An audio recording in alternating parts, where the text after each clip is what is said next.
Howdy, howdy, y'all. It is another I Am That video. This is chapter 72. What is pure, unalloyed, unattached is real. So, I think we have had similar chapters with similar type of names. It's just that really what the chapter name is, I think you can kind of get them if you've been following along, you can kind of understand what this chapter name is alluding to. It's just this idea that the things the ultimate thing that is like untainted by what we call reality, that's what's actually real. And so this, it's and he even says it in here, the attachment to I am this, I am that, I am this person. This is all part of, you know, the lie, the fantasy, the dream, whatever sort of words you want to use. Because even in here, he talks about how the words are just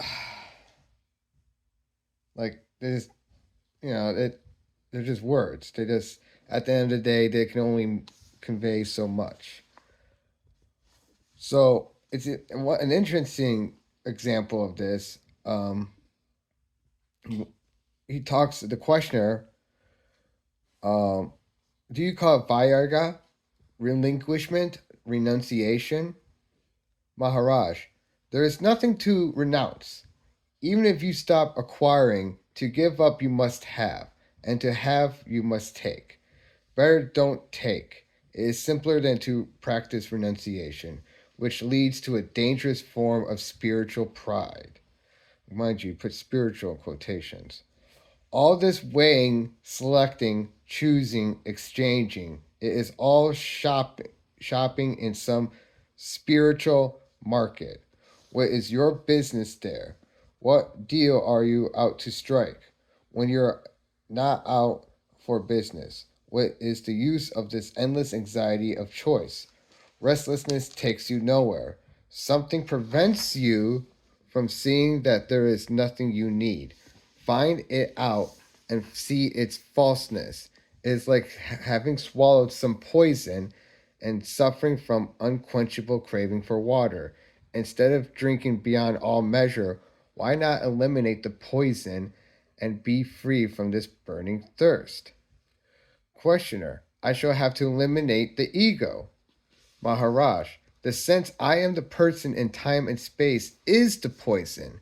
In a way, time itself is the poison. In time, all things come to an end and new are born to be devoured in their turn. Do not identify yourself with time. Do not ask anxiously, what next? What next?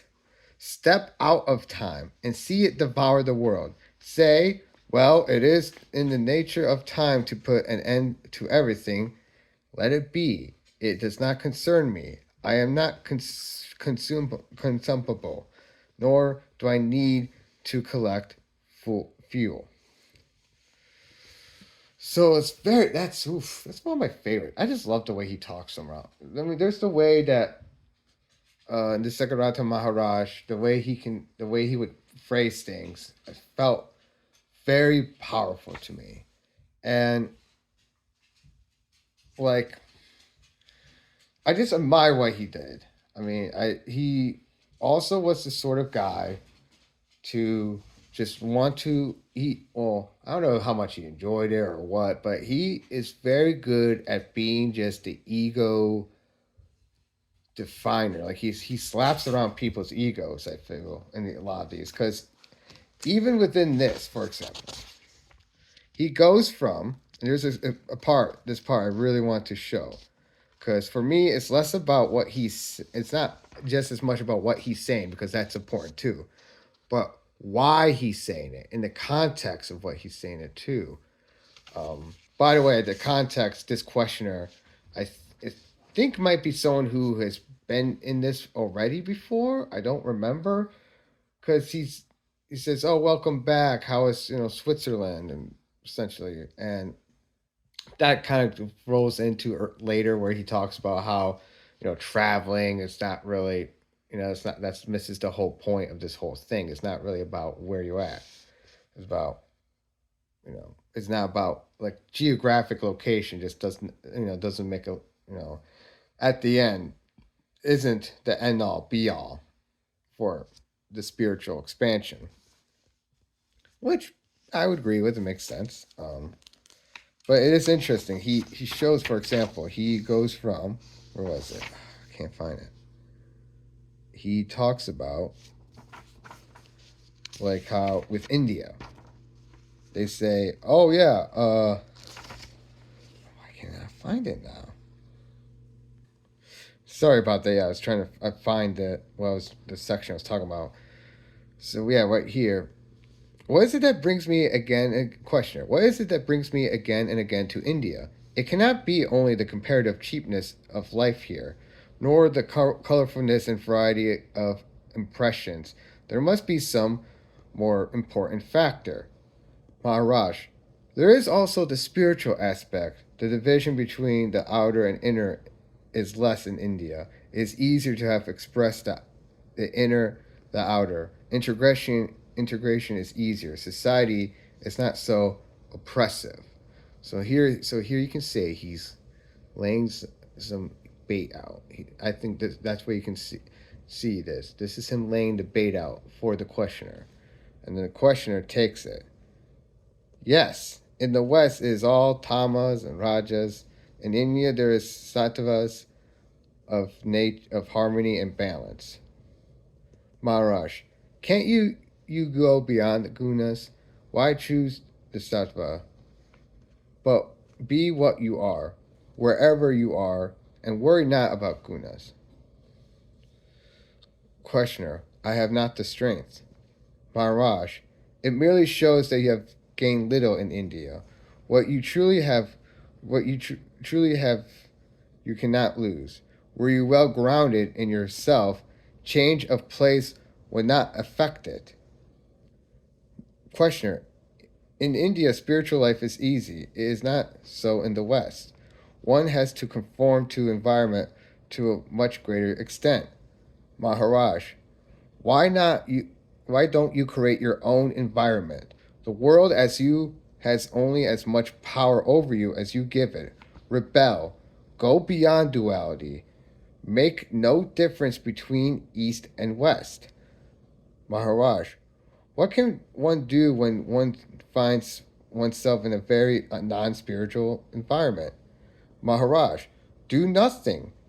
Be yourself. Stay out. Look beyond. Questioner, there may be clashes at home. Parents rarely understand. Maharaj, when you know your true being, you have no problems. You may please your parents or not, marry or not, make a lot of money or not. It is all the same to you. Just act according to circumstances. Yet it closes touch with facts, with reality in every situation. So, and yeah, so I just found that part. So from the when he talks about like I said, he lures him in with saying like, yeah, no, yeah, spirit, yeah, India, because the questioner, it's like, oh, India, so magical, and Maharaj, luring him in, and as you see there, by the end though, he's saying like, hey, no, actually, that's all nonsense. What are you talking about? It's not. At the end of the day, when you've like you said, grounded yourself, grounding yourself in spiritually, the change of location does not make a difference.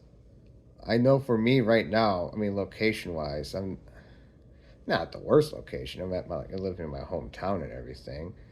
Um, but I mean, I'm not, in terms of stuff, material sense, yeah, I'm not super successful, but that doesn't change, especially when you have that grounding spiritually, that, it doesn't change that, it's all, it's just life.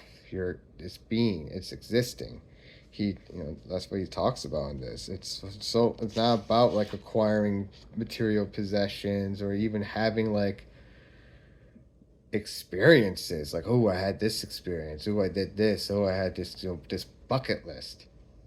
Like, that's the thing. I think the Sikharam Maharaj would actually kind of argue against a bucket list, and it's less about like accumulating these experiences and accumulating these these experiences, and it's more just about embracing being, embracing existence on its just for its own sake.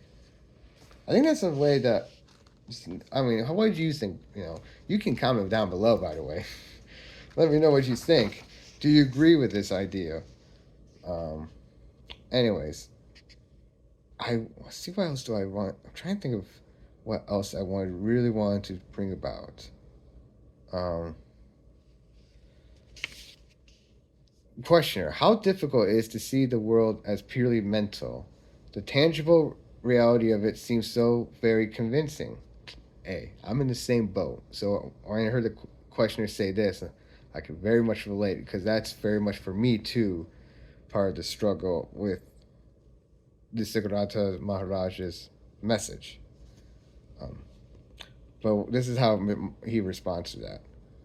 This is the mystery of imagination, that it seems to be so real. You may be celibate or married, a monk or a family man. That is not the point. You are a slave of your imagination, or are you not? Wherever you decide, whatever decisions you take, wherever work you do, it will be inevitably be based on imagination, on assumption, parading as facts. Questioner: here I am sitting in front of you. What part of it is imagination? Maharaj: the whole of it. Even space and time are imagined. Questioner: does it mean that I don't exist? Maharaj: I too do not exist. All existence is imaginary. Maharaj: no. Questioner: is being too imaginary? Maharaj: pure being, filling all and beyond all, is not existence which is limited. All limitation is imaginary. Only the unlimited is real. See, I like this. This is one of my favorite quotes. I think just phrases, just like even just taking out everything. Pure being, filling all and beyond all, is not existence which is limited. All limitation is imaginary. Only the unlimited is real. That's, I think it's a really good. I love when he gets really deep like that and really capture. Like he'll have those moments and really capture, like, just. I mean, I think it's those for me. It's those sort of moments that can really have convinced me of this man and the legitimacy of his teachings. Because there's something about them, the way they hit me, the way they strike me. It's just like, oh, it's just like a sort of like I feel like it's just a sort of it's the only way that like pure truth can strike you. It's just like a certain way that when something is so true that it just strikes you and you're just like, yeah, well, yeah, it can't be any other way, like, type of stuff. And I mean, yeah, it's just something about it. It just hits at a different level.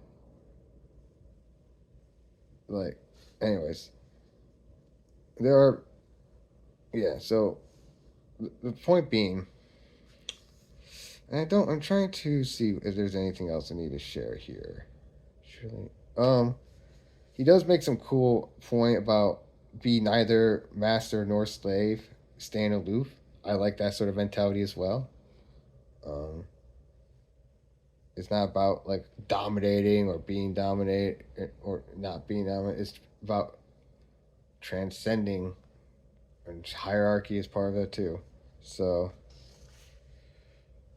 I like I say, I think that's about it. he does make a really neat metaphor for all this, using a chick and like having the chick break out the egg, and like that's what you do with your mind in order to go beyond it. You're just trying to kind of break from the mind, but from within it, like a chick breaking from the egg. I thought that was neat. He talks about how there's no such thing as free will in Hinduism. Um, yeah, because question is there no such thing as free will? Am I not free to desire? Maharaj. Oh no, you're compelled to desire. In Hinduism, the very idea of free will is non existent. So there is no word for it. Will is commitment, fixation, bondage. Questioner. Am I free to choose my limitations? Maharaj. You must be free first. To be free in the world, you must be free of the world. Otherwise, your past decides for you and your future. Between what had happened and what must happen, you are caught. Call it destiny or karma, but never freedom. First, return to your true being, then act from the heart of love. And I think with that, I'm going to end it on that. Because that's, I think, is an important point, especially when between like the West and the East. Is that yeah we have this whole conception of like free will, well really that's an oxymoron in a certain sense, because when will in this sense willing stuff is just part of the bondage because it's part of the falling full is part of desire. So unless you're desiring to transcend desire itself, then yeah, you're gonna have a bad time. Anyways, I'm called good on that. This chapter I felt was particularly long and had some interesting examples of things he does throughout the whole book. So yeah, hope you enjoyed this video, this chapter. Please like, subscribe, all that stuff, and I'll see you next time. Hare Krishna, Namaste, peace.